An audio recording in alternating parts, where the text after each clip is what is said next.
Shalom saudara, kembali menyapa dalam Sapaan Harian GKJ Manahan Surakarta. Saat ini kita akan merenungkan firman Tuhan, tetapi sebelumnya mari kita berdoa. Tuhan, sumber pertolongan, sumber kehidupan, sumber kekuatan kami, pada saat ini kami datang ke hadirat-Mu, bersyukur atas hari baru yang telah kami terima dari Engkau. Kami pada saat ini akan merenungkan sabda firman-Mu. Roh Kudus ya Tuhan, menguasai hati pikiran kami sehingga firman-Mu senantiasa menerangi langkah hidup kami. Maka bersabdalah Tuhan, kami siap untuk mendengarkan. Amin. Saudara, firman Tuhan terambil dari kitab Mika 4 ayat 3b sampai dengan ayat kelima, yang demikian bunyinya.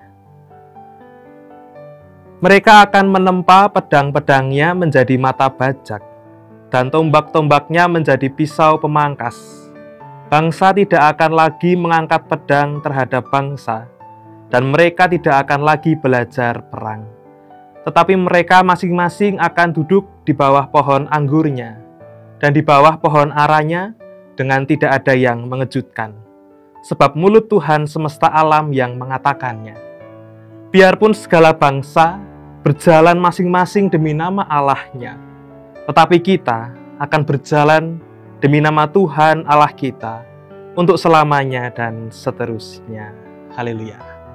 Saudara, ayat yang kita baca tadi pada bagian 3b adalah sebuah moto yang terpatri pada sebuah patung di kawasan kompleks patung Liberty, Amerika Serikat.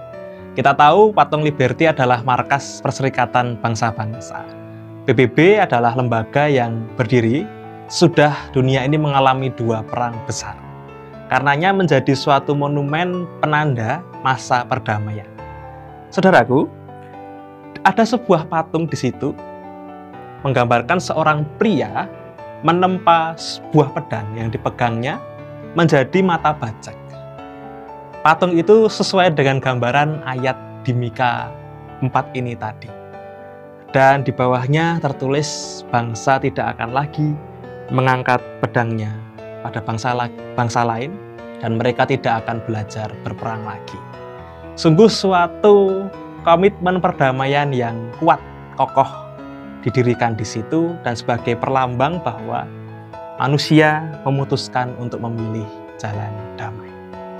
Saudara, musim dingin 1914, tepatnya pada malam Natal di kala itu, jauh sebelum berdirinya patung yang saya sebutkan tadi, di Eropa sedang dilanda perang besar, Perang Dunia Pertama. Di tengah medan tempur dan parit-parit maut, serdadu-serdadu dirundung rindu. Rindu akan kedamaian, ketenangan, yang biasanya mereka nikmati pada masa malam Natal, tetapi saat itu mereka tidak bisa menikmatinya karena sedang berperang. Mereka saling menembak, tembakan berbalas tembakan, dentuman dibalas dentuman, dan maut bersahut-sahutan membuat suasana semakin mengerikan.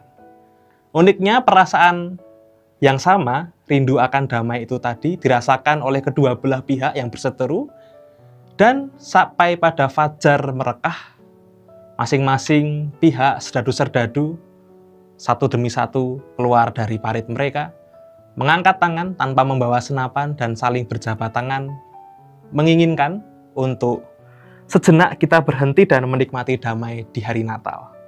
Itu adalah salah satu kisah epik, cerita nyata berdasarkan fakta sejarah yang ada.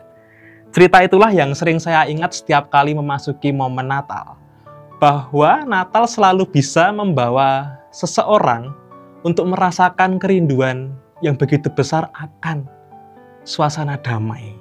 Kita semua menginginkan damai, apalagi di momen-momen khusus seperti hari Natal. Dan Natal membawa setetes kedamaian. Dan Natal mampu mengajak kita untuk memilih berdamai dengan seteru kita.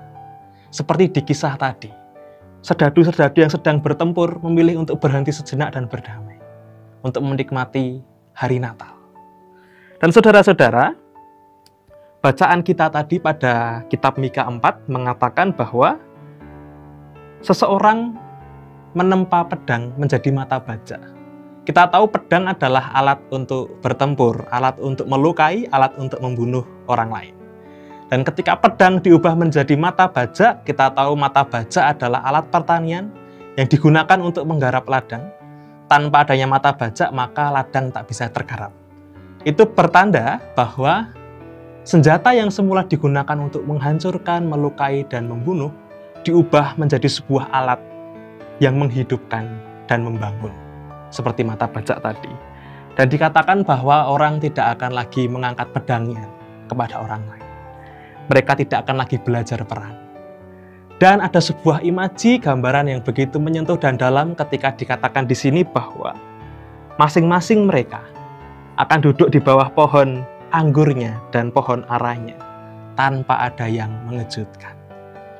Tanpa ada yang mengejutkan. Bagi seseorang yang pernah berada dalam situasi ketegangan, perang dingin, konflik, perseteruan, perselisihan yang begitu dahsyat, pasti tahu betapa tidak tenangnya hidup kala itu, dan ada banyak hal yang bisa seketika mengejutkan mereka. Ketika suasana menjadi tenang, damai, dan tidak ada yang mengejutkan, artinya kita tidak ada kekhawatiran lagi bahwa orang lain akan menyerang kita, melukai kita, atau menghancurkan kita. Itu adalah harapan akan kedamaian yang begitu luhur dalam kitab ini. Dan sekalipun bangsa berjalan masing-masing demi nama ilahnya, orang berjalan masing-masing dengan apa yang dikejarnya, apa yang dipegangnya, apa yang diyakininya, apa yang dikejarnya. Mereka tetap dapat berjalan masing-masing dengan damai. Dan kita memilih untuk hidup dalam damai, sebab Tuhan Allah kita mengajak kita untuk memilih jalan itu juga. Saudara, maka pesan dari kitab Mika ini jelas, ada sebuah gagasan, gambaran dan pengharapan akan damai. Yang sungguh sangat membangun, ketika orang mulai meletakkan senjata mereka, tidak hanya menyerahkan senjatanya, tetapi mengubah senjata itu menjadi mata baja. Mengubah niatan untuk melukai, mengubah perbuatan untuk menyakiti, menjadi niatan untuk membangun, dan perbuatan yang menunjukkan kasih. Tidak lagi belajar berperang, tapi belajar saling memahami dan saling mengerti.